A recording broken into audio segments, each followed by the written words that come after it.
கோவையில் மேற்கு தொடர்ச்சி மலையை ஒட்டியுள்ள பகுதியான தடாகம், கணுவாய், பனிமடை உள்ளிட்ட பகுதிகளில் வனவிலங்குகளின் நடமாட்டம் அதிகமாக உள்ளது. கோடைக்காலம் துவங்கியுள்ள நிலையில் காட்டு யானைகள் வனப்பகுதியிலிருந்து வெளியேறி ஊருக்குள் நுழைந்து சேதங்களை ஏற்படுத்துகிறது. நேற்று கணுவாய் பகுதியில் டாஸ்மாக் பார் ஒற்றை காட்டு யானை சேதப்படுத்தி சென்றது.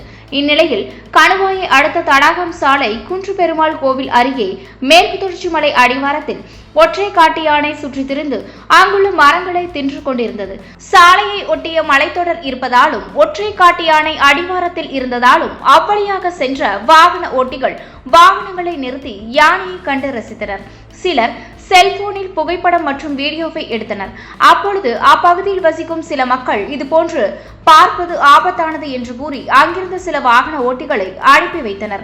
இதுகுறித்து வனத்துறையினருக்கு தகவல் அளிக்கப்பட்டு தற்பொழுது வனத்துறையினர் சம்பவ இடத்திற்கு வந்து யானையை அடிவாரத்திலிருந்து மேலே விரட்டும் முயற்சியில் ஈடுபட்டுள்ளனர்.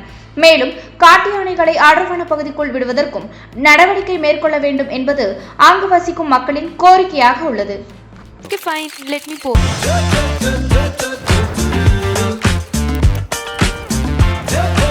Your jewelries are so nice, ma'am. Thanks.